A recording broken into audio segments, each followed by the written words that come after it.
हाय, मेरा नाम है अजय नायक और आप देख रहे हैं द गुरुकुल एजुकेशनल हब। आज हम आपको केमिस्ट्री के first chapter some basic concept के बारे में बताएंगे। सबसे पहले आज हम केमिस्ट्री के बारे में जानेंगे कि केमिस्ट्री बेसिकली है क्या, और बिल्कुल बेसिक चीज़ें लेकर चलेंगे। उसके बाद हम आपको फर्स्ट चैप्टर के बारे में थोड़ा सा बता देते कि इसमें हमें क्या क्या पढ़ना है। सबसे पहले आज के लेक्चर में हम बेसिक इन्फॉर्मेशन जानेंगे, फिर उसके बाद में नेक्स्ट लेक्चर में और हम पढ़ेंगे लॉ ऑफ केमिकल कॉम्बिनेशन। उसके बाद में atom, atomic mass, molecule and molecular mass के बारे में पढ़ेंगे। और इस चैप्टर में इसके बाद आता है मोल कॉन्सेप्ट। मोल कॉन्सेप्ट के बाद में हम कंसंट्रेशन टर्म्स पढ़ेंगे, उसके बाद में स्टोइकियोमेट्री और फाइनली इक्विवेलेंट वेट। इन सारी चीज़ों को कवर करने के बाद में हम सेकंड चैप्टर पे आएंगे। लेकिन सबसे पहले हम लोग इस चैप्टर के बारे में जानते हैं बेसिक इन्फॉर्मेशन क्या है। तो बेसिक इन्फॉर्मेशन में एक्चुअली सबसे पहले केमिस्ट्री की डेफिनेशन देखेंगे हम लोग कि एक्चुअली केमिस्ट्री है क्या। तो केमिस्ट्री के बारे में समझते हैं हम लोग केमिस्ट्री क्या है। तो इसकी एक बार डेफिनेशन पढ़ लेते हैं केमिस्ट्री की।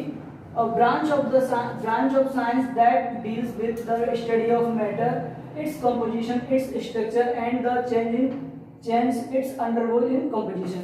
यानी कि केमिस्ट्री वो है जो मैटर के बारे में हम जानते हैं कि मैटर में कैसे कैसे चेंजेस होते हैं, या फिर उसमें क्या कहते हैं उसकी कॉम्पोजिशन, वो मैटर बना किससे होता है। मैटर एक्चुअली मैटर कई चीज़ों से मिलकर बना होता है, कार्बन हो सकते हैं, ऑक्सीजन, हाइड्रोजन, कई चीज़ों से मिलकर मैटर बना होता है।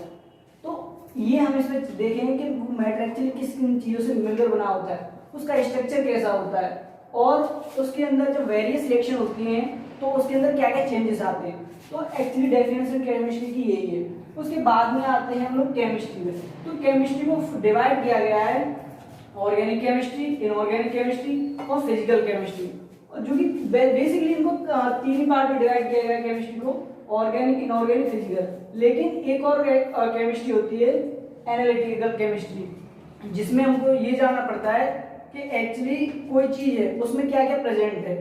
तो ये बात की बात है। लेकिन सबसे पहले हम ऑर्गेनिक केमिस्ट्री, इनऑर्गेनिक केमिस्ट्री और फिजिकल केमिस्ट्री को ज्यादातर पढ़ते हैं, और बाकी एनालिटिकल केमिस्ट्री को भी हम लोग पढ़ लेंगे।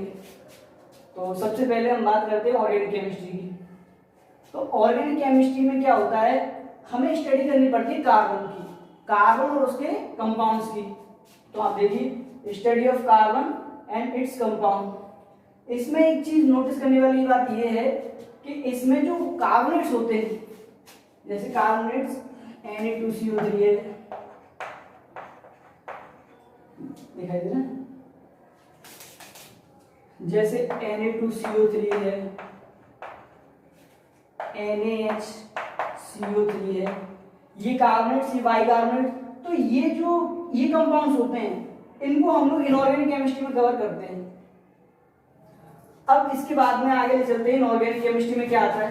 इनऑर्गेनिक केमिस्ट्री में बेसिकली हम लोग एलिमेंट्स और उनके कंपाउंड्स, और कंपाउंड्स वो कंपाउंड्स होते हैं जिनमें हम ऑर्गेनिक केमिस्ट्री से अलग होते हैं वो कंपाउंड, और क्या कहते हैं स्ट्रक्चर्स पढ़ते हैं हम लोग, और वेरियस टाइप्स की इनऑर्गेनिक रिएक्शन पढ़ते हैं। फिर फिजिकल केमिस्ट्री में क्या पढ़ते हैं हम लोग। फिजिकल केमिस्ट्री में बेसिकली हमें फिजिकल चेंजेस के बारे में पढ़ना पड़ता है, और कुछ केमिकल लॉज होते हैं, फिजिकल लॉ होते हैं, जिनके बारे में हम लोगों को जानना पड़ता है।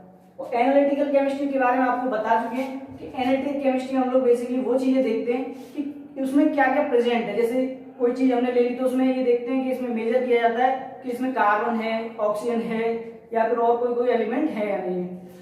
तो आगे बढ़ते हैं हम लोग और जानते हैं कि क्या कहते हैं मैटर क्या है। हम मैटर के बारे में पढ़ते हैं, मैटर एक्चुअली क्या है और इसका क्लासिफिकेशन देखते हैं किस तरह से मैटर को क्लासिफाई किया गया है। तो सबसे पहले मैटर के बारे में जानो। मैटर क्या होता है। एक्चुअली मैटर वो सब कुछ है जो हमारे आसपास जितनी भी सारी चीजें, वो सब कुछ मैटर है। यानी कि जिसमें मास हो और जो स्पेस ऑक्युपाई करता हो, वो सब कुछ मैटर है। लाइक टेबल ले लीजिए, फैन ले लीजिए, या फिर कुर्सी, चेयर, जितनी भी सारी चीजें वो सब मैटर है, एनीथिंग। तो इस मैटर को क्या कहते हैं क्लासिफाई किया गया है दो पार्ट में, फिजिकल क्लासिफिकेशन और केमिकल क्लासिफिकेशन। तो फिजिकल क्लासिफिकेशन के बारे में बहुत सिंपल बात है, सब लोग जानते ही होंगे कि फिजिकल बेसिस पर मैटर को तीन पार्ट में कैटेगराइज किया गया है, सॉलिड, लिक्विड, गैस।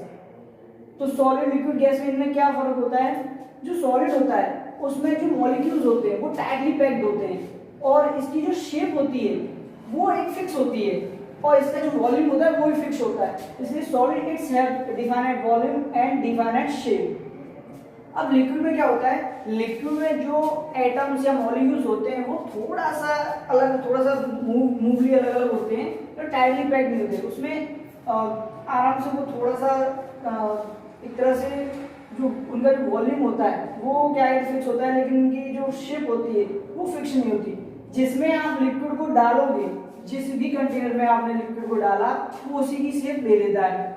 और गैस की बात करें तो गैस का ना तो वॉल्यूम फिक्स होता है और ना ही शेप फिक्स होती है।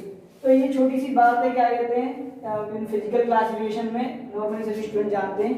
आगे चलते हैं केमिकल क्लासिफिकेशन में मैटर में क्या है। तो केमिकल क्लासिफिकेशन में बेसिकली मैटर को दो पार्ट में कैटेगराइज किया गया है, प्योर सब्सटेंस एंड मिक्सचर में। प्योर सब्सटेंस क्या होते हैं, प्योर सब्सटेंस वो होते हैं जिनमें फिक्स्ड कॉम्पोजिशन होता है, ऐसे सब्सटेंस जिसमें फिक्स कॉम्पोजिशन होता है और उनको किसी फिजिकल मेथड द्वारा हम लोग सेपरेट नहीं कर सकते। इसके एग्जांपल है लाइक CO2, CH4, H2O। आप वाटर को चाहे आप उसको बॉईल कर लीजिए, अगर आप वेपर्स बन जाएंगे उनकी, तब भी वो क्या है, तो वाटर ही रहेगा। और उसका जो कॉम्पोजिशन होता है, मास रेशियो होता है, वाटर का होता है 1:8 का, 1:8 का। तो आप हमेशा ये देखेंगे कि जो क्या कहते हैं, वाटर का जो मास रेशियो वो हमेशा 1:8 का ही रहेगा, चाहे उसे आप वेपर में ले जाइए, चाहे सॉलिड में ले जाइए, सॉलिड फॉर्म में ले जाइए, वाटर हमेशा वाटर ही रहेगा। H2O में जो क्या कहते हैं, दो हाइड्रोजन के मॉलिक्यूल एटम रहेंगे और ऑक्सीजन का एक एटम रहेगा ही रहेगा, चाहे आप उसको सॉलिड स्टेट में ले जाओ, चाहे उसको आप वेपर स्टेट में ले जाइए।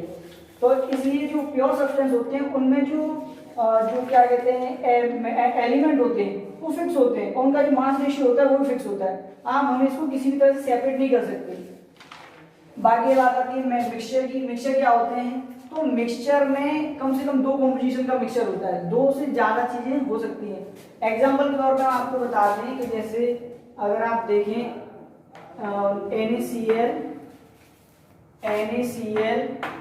प्लस H2, तो ये एक क्या कहते हैं मिक्सचर कहलाएगा और इसमें वेरिएबल कंपोजिशन होगा, NaCl अलग होगा, वाटर होगा, एक मिक्सचर होगा। तो इसमें जो कंपोजिशन होगा वो फिक्स नहीं होता है और इसको हम क्या कहते हैं, फिजिकल मेथड से इसको सेपरेट कर सकते हैं। आप जानते हैं कि वाटर, नमक का पानी हो उसको कैसे हम वेपराइज करके आसानी से नमक वापस रह सकता है, वाटर उड़ जाएगा। तो इस तरह से हम लोग जो मिक्सचर होता है उसको किसी भी जो फिजिकल मेथड्स होते हैं उनसे हम लोग सेपरेट कर सकते हैं और बहुत सारे एग्जांपल इसके जिसको हम इस तरह से सेपरेट कर सकते हैं। जैसे एग्जांपल के तौर पे एक और देखा जाए, जैसे रेत को अगर पानी में डाल दिया जाए तो उसको भी हम लोग सेपरेट कर सकते हैं। आइए आगे चलते हैं और जानते हैं कि प्योर सब्सटेंस को फर्दर क्लासिफाई किया गया है दो पार्ट में, एलिमेंट्स और कंपाउंड्स। एलिमेंट्स क्या होते हैं आप लोग जानते हैं, एलिमेंट्स वो होते हैं जिनको मतलब फर्दर ब्रेक नहीं किया जा सकता, उसमें आप क्या है सिंपलर पार्ट में आप इनको डिवाइड नहीं कर सकते। एग्जांपल के तौर पे आप लोग हाइड्रोजन ले लो, हाइड्रोजन, ऑक्सीजन ले लो या फिर क्लोरीन ले लो, ये एलिमेंट्स हैं। अब तक हमारे पास 118 एलिमेंट्स हैं जो कि केमिस्ट्री में जैसे क्लोरीन है, हाइड्रोजन, ऑक्सीजन है, ये सब एलिमेंट्स कहलाते हैं जो अब तक हमारे पास 118 एलिमेंट्स हैं। आगे कंपाउंड्स के बारे में जानते हैं, तो कंपाउंड्स की पहली शर्त ये होती है कि उसमें कम से कम दो एलिमेंट का कॉम्बिनेशन होना चाहिए, कम से कम दो एलिमेंट होंगे उसमें, तब वो कंपाउंड्स कहलाएगा और उसका एक फिक्स रेशियो होता है, मास रेशियो। एग्जांपल के तौर पे हम बार-बार वही H2O लेते हैं जिसमें आप ये देखेंगे कि इसका जो मास रेशियो होता है 1:8 के मास रेशियो में ये लोग बने होते हैं H2O। तो इसमें जो हाइड्रोजन, ऑक्सीजन 1:8 मास रेशियो बने होते हैं और इनका जो मास रेशियो होता है वो फिक्स होता है। किसी भी आप CH4 को देख लो, इनमें ही कंडीशन, कंपाउंड्स की पहली कंडीशन यही है कि उसमें कम से कम दो एलिमेंट अलग अलग डिफरेंट होने चाहिए। ऐसा नहीं है कि जैसे हम लोग O2 को हम क्या कहते हैं कंपाउंड्स बोलते हैं, नहीं ये कंपाउंड नहीं, ये मॉलिक्यूल है, क्योंकि इसमें दो अलग अलग एटम नहीं है, दो सेम एटम है, तो दो अलग, पहली शर्त ये कंपाउंड की तो कम से कम दो एलिमेंट अलग अलग होने चाहिए, इसलिए लिखा है कंटेन टू और more elements in A definite mass ratio, एक फिक्स मास रेशियो होना चाहिए। आगे चलते हैं, इसके बाद में मिक्सचर को भी दो पार्ट में कैटेगराइज किया गया है, होमोजेनियस मिक्सचर और हेटेरोजेनियस मिक्सचर। होमोजेनियस मिक्सचर, पहले मिक्सचर के बारे में जानते हैं। मिक्सचर एक्चुअली क्या है, मिक्सचर एक्चुअली दो या दो से ज्यादा मटेरियल का कॉम्बिनेशन होता है। एग्जांपल के तौर पे हम कुछ भी ले सकते हैं, NaCl और वाटर का मिक्सचर ले सकते हैं, H2O ले सकते हैं, या फिर अदरवाइज एयर ले सकते हैं। एयर में कई सारी गैसेस होती हैं। तो ये सब मिक्सचर हैं और इनमें क्या कहते हैं, इनको दो पार्ट में कैटेगराइज किया गया है, होमोजीनियस मिक्सचर और हेट्रोजीनियस मिक्सचर। होमोजीनियस मिक्सचर वो होता है जिसमें आप दो जो क्या कहते हैं कंपाउंड्स होंगे वो यूनिफॉर्मली घुले होंगे। यूनिफॉर्मली मतलब एक शेप ले लें, कोई भी दो मिलाएंगे एक शेप हो जाएगी। तो mixture in which all the components are present uniform is called homogeneous.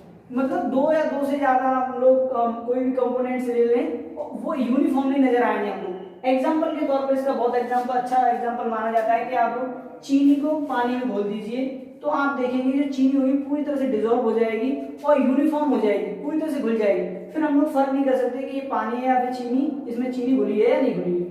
अगर बात करें हेट्रोजीनियस मिक्सचर की, तो हेट्रोजीनियस मिक्सचर में उसमें क्या होता है कि जो कंपोनेंट्स होते हैं वो यूनिफॉर्मली नहीं घुलते।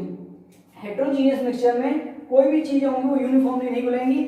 आप उनको पता कर सकते हो कि इसमें दो या दो से ज्यादा चीजें प्रेजेंट हैं। एग्जाम्पल के तौर पे आप लोग एक मिक्सचर रेत डाल के देख लीजिए पानी में, तो आपको रेत और पानी साफ साफ नजर आएगा कि हाँ इसमें दो चीजें अलग अलग है, और वो आपको साफ साफ पता चल जाएगा कि ये हेट्रोजीनियस मिक्सचर है। इसके कई और एग्जांपल हैं। आप इसमें क्या है, चौक डाल सकते हो, चौक डाल के पानी में आप देखोगे तो उसका व्हाइट प्रेसिपिटेट नीचे जम जाएगा, और इससे हम पता कर सकते हैं कि ये हेट्रोजीनियस का एग्जांपल है।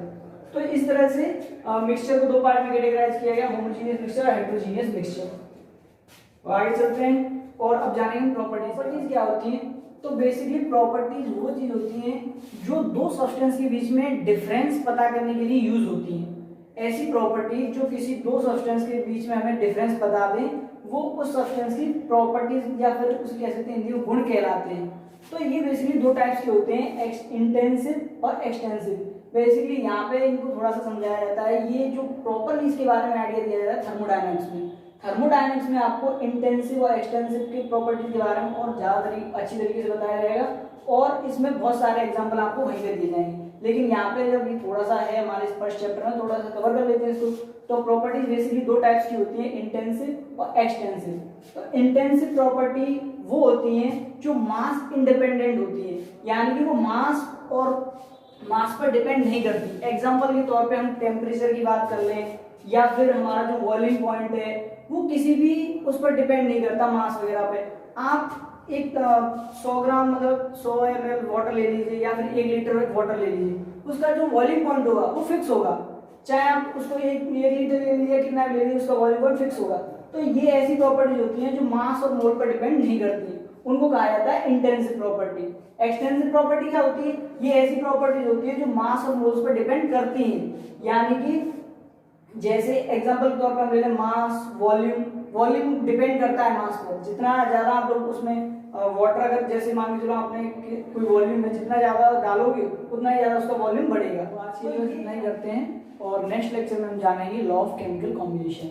हम आपको एक और चीज बताना चाहते हैं कि जो स्टूडेंट जिनको कुछ प्रॉब्लम है किसी कॉन्सेप्ट में या फिर कोई दिक्कत आ रही है कहीं पे भी, तो ये व्हाट्सएप नंबर है हमारा एक ग्रुप है जिसमें कई स्टूडेंट जुड़े हुए हैं जो अपनी प्रॉब्लम्स को हमारे साथ शेयर करते हैं, और हम जो टीचर्स हैं स्पेशलिटीज़ के जो उनको क्या कहते हैं उनके डाउट सॉल्व करते हैं।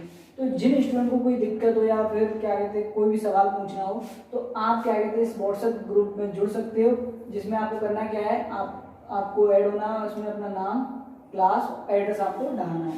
तो इस तरह से आप इसमें ऐड हो जाएंगे और जो भी आपकी प्रॉब्लम्स है उनको हम सॉल्व करने की कोशिश करेंगे। ओके।